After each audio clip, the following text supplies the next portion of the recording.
வணக்கம். உங்கள் friends academy 2025-26 அரசு தேர்விற்கான முக்கியமான வினாவிடை.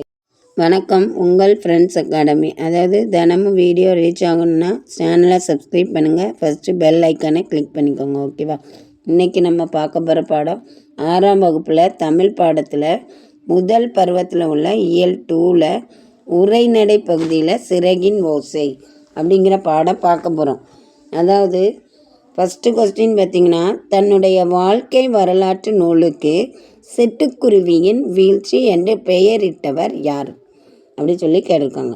அதாவது தன்னோட வாழ்க்கை வரலாற்று நூலுக்கு சிட்டுக்குருவியின் வீழ்ச்சி அப்படின்னு ஒரு பேர் வச்சுருக்காரு. அது யார் அப்படின்னு பார்க்க போகிறோம். டாக்டர் அப்துல் கலாம், டாக்டர் சலீம் அலி, ராமலிங்க அடிகள், பாரதியார். இந்த 4 பேரில் சிட்டுக்குருவியின் வீழ்ச்சி அப்படின்னு பேர் வச்சவர் யார் அப்படின்னு பார்த்திங்கன்னா, ஆப்ஷன் பி டாக்டர் சலீம் அலி அப்படின்னு சொல்கிறவர். ஓகேவா? அதாவது டாக்டர் சலீம் அலி அப்படிங்கிறத தான் சிட்டுக்குருவியின் வீழ்ச்சின்னு பேர் வச்சுருக்காரு. அடுத்து 2வது கொஸ்டின், உலகிலேயே நெடுந்தொலைவு பயணம் செய்யும் பறவை இனம் எது? அதாவது இந்த உலகத்திலே நெடுந்தொலைவு நீண்ட தூரம் பயணிக்கக்கூடிய பறவை அப்படின்னு சொல்லி என்ன அப்படின்னு சொல்லி கேட்டிருக்காங்க. இல்லை 4 ஆப்ஷன் கொடுத்துருக்காங்க. சிட்டுக்குருவி, காகம், ஆர்டிக் ஆலா, மைனா. இந்த 4 பறவையில் எது அதிக தூரம் பயணிக்கக்கூடிய பறவை அப்படின்னு பார்த்தீங்கன்னா ஆப்ஷன் சி ஆர்டிக் ஆலா. இந்த ஆர்டிக் ஆலா அப்படிங்கிற பறவை தான் நீண்ட தூரம் பயணிக்கக்கூடிய ஒரு பறவையாக இருந்திருக்கு அப்படின்னு சொல்லி இங்கே ஆன்சர் கொடுத்துருக்காங்க. ஓகேவா? அடுத்து 3வது கொஸ்டின், ஆர்டிக் ஆலா எவ்வளவு தொலைவு பயணிக்கக்கூடியது? அதாவது இந்த ஆர்டிக் ஆலா பறவை எவ்வளோ தூரம் பயணிக்கும் அப்படின்னு சொல்லியிருக்காங்க. எத்தனை தொலைவு பயணிக்கும் அப்படின்னு சொல்லி கேட்டிருக்காங்க. அதாவது இந்த ஆர்டிக் ஆலா அப்படிங்கிற பறவை எவ்வளோ தூரம் பயணிக்கும் அப்படின்னு பார்த்தீங்கன்னா 2000, 22,000, 2200, 20,000 4 ஆப்ஷன் கொடுத்துருக்காங்க. அதில் ஆப்ஷன் பி 22,000 கிலோமீட்டர் அப்படின்னு சொல்லியிருக்காங்க. ஓகேவா? 22,000 கிலோமீட்டர் இந்த ஆர்டிக் ஆலா பறவை பயணிக்கும் அப்படி சொல்லியிருக்காங்க. அடுத்து 4வது கொஸ்டின், பறவைகள் பற்றிய படிப்பு எது? அதாவது இந்த பறவை அப்படிங்கிற பறவைகளை பற்றி படிக்கக்கூடிய ஒரு படிப்பு.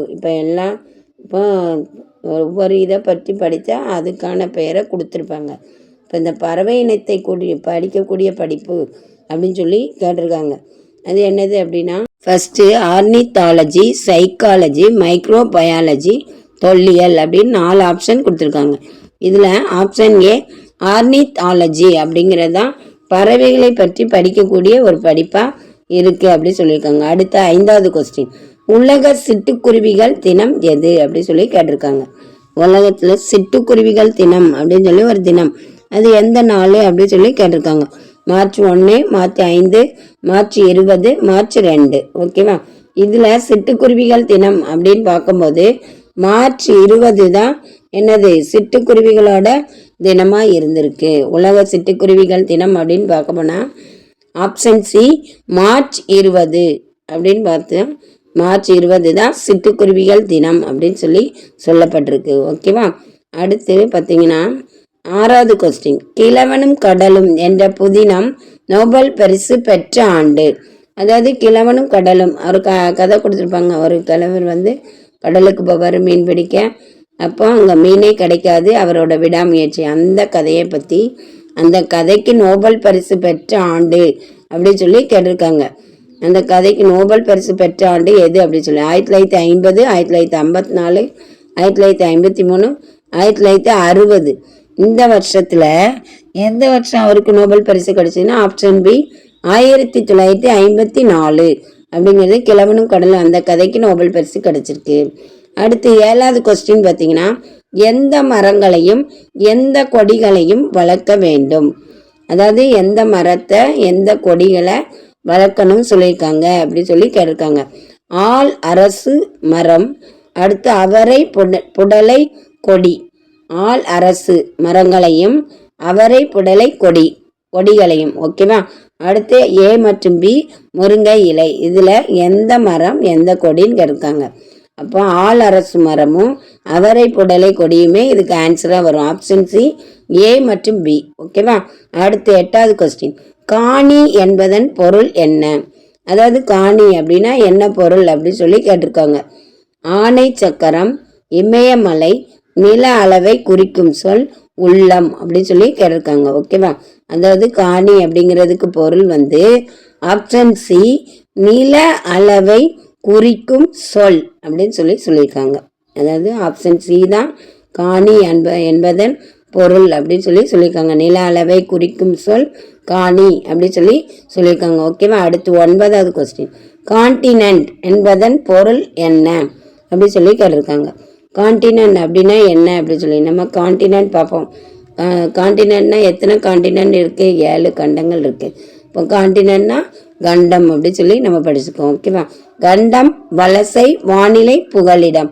அதாவது கான்டினென்ட் அப்படின்னா ஆப்ஷன் ஏ கண்டம் அப்படின்னு சொல்லியிருக்காங்க. ஓகேவா? எத்தனை கண்டம்? 7 கண்டம் இருக்குது. அதில் கான்டினென்ட் அப்படின்னா கண்டம் அப்படின்னு சொல்லியிருக்காங்க. அடுத்து 10வது கொஸ்டின். சாங்க்டரி என்பதன் பொருள் என்ன? அதாவது சாங்க்டரி அப்படிங்கிறதுக்கு பொருள் என்ன மீனிங்ஸு அப்படின்னு சொல்லி கேட்டிருக்காங்க. வானிலை, புகலிடம், தட்பவெப்பநிலை, கண்டம் அப்படி சொல்லி கொடுத்துருக்காங்க. அதாவது வானிலை, புகலிடம், தட்பவெப்பநிலை, கண்டம் அப்படி சொல்லியிருக்காங்க. சாங்க்டரி அப்படின்னா ஆப்ஷன் பி புகலிடம் அப்படி சொல்லி ஆன்சர் கொடுத்துருக்காங்க. ஓகேவா? சாங்க்டரினா ஆப்ஷன் பி புகலிடம் அப்படி சொல்லியிருக்காங்க. அடுத்து கிராவிடேஷனல் ஃபீல்டு என்பதன் பொருள் என்ன? அதாவது கிராவிடேஷனல் ஃபீல்டு அப்படின்னா அதுக்கு மீனிங்ஸ் என்னது அப்படின்னு சொல்லி கேட்டிருக்காங்க. புகலிடம், புவியீர்ப்பு புலம், தட்பவெப்பநிலை, கண்டம். அதாவது 4 ஆப்ஷன் கொடுத்துருக்காங்க. கிராவிடேஷனல் ஃபீல்டு அப்படின்னா 4 ஆப்ஷன் கொடுத்துருக்காங்க. அதில் ஆப்ஷன் பி புவியீர்ப்பு புலம் அப்படின்னு சொல்லியிருக்காங்க. ஓகேவா? கிராவிடேஷனல் ஃபீல்டு அப்படிங்கிறதுக்கு புவி ஈர்ப்பு புலம் அப்படின்னு சொல்லி ஆன்சர் கொடுத்துருக்காங்க. ஓகேவா? இது அதாவது அதுக்கப்புறம் பார்த்தீங்கன்னா 12வது கொஸ்டின். மிக்ரேஷன் என்பதன் பொருள் என்ன? மிக்ரேஷன் அப்படிங்கிறதுக்கு என்ன மீனிங்ஸ் அப்படின்னு சொல்லி கேட்டிருக்காங்க. வலசை, வானிலை, புகலிடம், கண்டம். அதாவது மிக்ரேஷன் அப்படிங்கிறதுக்கு என்ன பொருள் அப்படின்னு சொல்லி கேட்டிருக்காங்க. அதில் வலசை, வானிலை, கண்டம், வானிலை, புகலிடம், கண்டம் அப்படின்னு சொல்லியிருக்காங்க. ஆப்ஷன் ஏ வலசை அப்படி சொல்லியிருக்காங்க. ஓகேவா? மிக்ரேஷன் அப்படிங்கிறதுக்கு மீனிங்ஸ் வலசை அப்படி சொல்லியிருக்காங்க. அதாவது காலம் பொன் போன்றது. தொடர்ந்து வீடியோ பாருங்கள். லைன் பை லைனாக வரி வரியாக எடுக்கப்பட்ட கொஸ்டின் படிங்க. Thank you so much. ஷேர் பண்ணுங்கள், லைக் பண்ணுங்கள், கமெண்ட் பண்ணுங்கள். Thank you so much.